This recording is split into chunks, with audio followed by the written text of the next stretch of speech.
everybody, welcome at RN Show. Today we are having another man to discuss about men's life, to discuss about the things that are facing men. So can you introduce yourself? Thank you for inviting me to your show. My name is Emmanuel Mutinda and I'm a man. You are a man. Yes. No, Nishana, you are a man. Yeah. So today I want us to discuss about the life of a man in the society. Yeah. Maybe the things society wants you to be, but you don't want to be like what the society wants. Yeah. So how was your upbringing as a boy child? So my upbringing was interesting. I grew up, mostly my elder brother was a little bit elder than me, and the people that I grew up with were mostly girls. So there were my cousins who were two girls, so those are the people I grew up with. My culture, like my tribe, wasn't very cultural, so I didn't have those things that you get told that a man should do this. I don't remember going maybe to those mess that young men are taken and everything. I didn't even I wasn't circumcised in the forest. We didn't go for those, I circumcised the new way you go just to a hospital, you're circumcised and you come back and everything. So the training that I've received maybe for a man, maybe it's just looking at my father and receiving those insights when we go for counseling as young men, when we have meetings as young men. So that's been the only way for me to maybe learn how to be a man. Yes. Your upbringing was awesome, you say? It was, but I don't know if it was awesome when it comes to the man part. Maybe the culture part I missed out, because maybe the culture is changing over and over again. As you are growing up, do you think the society forced you to act in a way that you didn't want, or are there things that you are forced to be that you didn't want but the society demanded from you? Yeah, I do feel like there are things that men are, especially young men, are forced to do. For example, you have to be outgoing as a man. You can't be ukachumetulia. As a man, you should be maybe aggressive. The way young boys are aggressive. They have to fight. They have to shout sometimes. You have to maybe pretend to be something because of fit core group.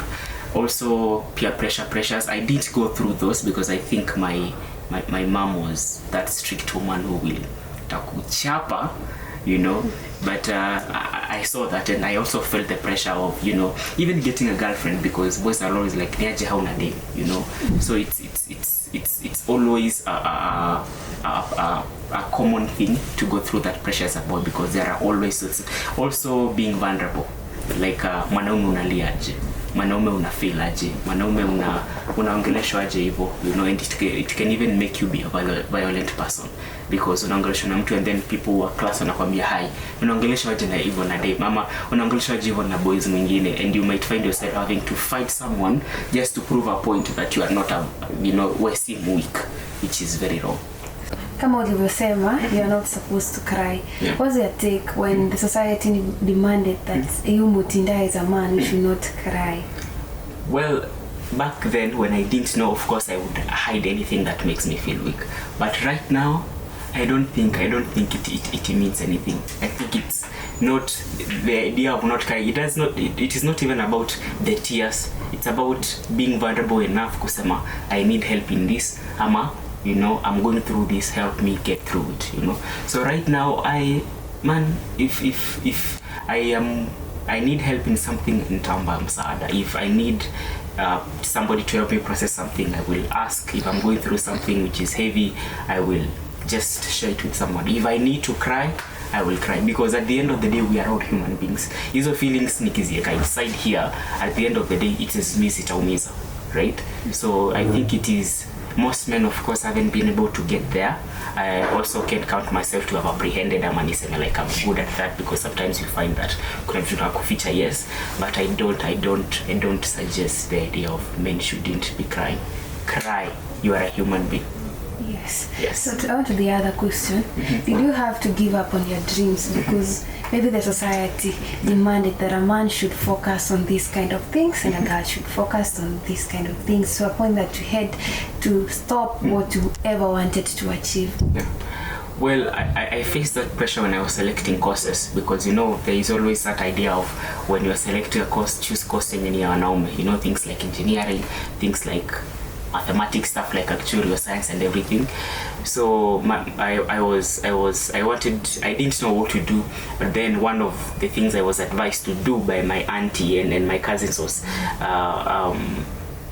hospitality, because I'm a good cook, and then I remember I wasn't even told, but I think I was, even at that age, I was already programmed kudauti your course, because when you hear the kitchen and kupika unasianga ni wasichana. So I remember I doubted myself a lot. I really struggled with the decision of choosing that course, just because I had been programmed to think that some courses are meant for ladies and others are meant for men. Now I know better, that do what makes you happy, do what you have passion in, do what is good for you. At the end of the day, it is your life that matters. It is what makes you happy and what will, fulfill the purpose of your life. Okay, one of the things I've loved the most is that you have said you usually speak out whenever you are in challenges. Yeah. Something that is not done by men. So I would like you to encourage young men outside there to speak out whenever they are facing challenges. Yeah. To every young man out there, I'd say that speaking up matters, not just because you are a man, but above all because you are a human being. At the end of the day, what matters is if you are living a happy life, a fulfilling life, and a life that you can look up, like you can look back each and every single day and say that I am actually fulfilled and I'm satisfied to be living this life. Unfortunately, how we grow up, maybe how our fathers are, how our mothers are, how the people who are around us are, kind of tend to program us, and they determine a lot of what we become. But now that we are able to have this conversation and we can talk to one another about these things, now it's a time that we can even talk about parenting ourselves, to understand that we were taught this, and at the end of the day, it tells us what we do in our lives matters. So there is what you were taught, but then there is what works for you in your life. So at the end of the day, make decisions which mean something to you, and decisions that make you a better person. There is what you were taught, but then there is what works for you. Speak out and be a better man. Yes. Thank you. Yeah, I appreciate because you accepted to be part of the RN today. Yeah. Thank you, Bwana Mutinda, for showing up. You're welcome, Ruth. That was our show today. Bye bye. Until next time, with the same chapter, the same topic, men's life.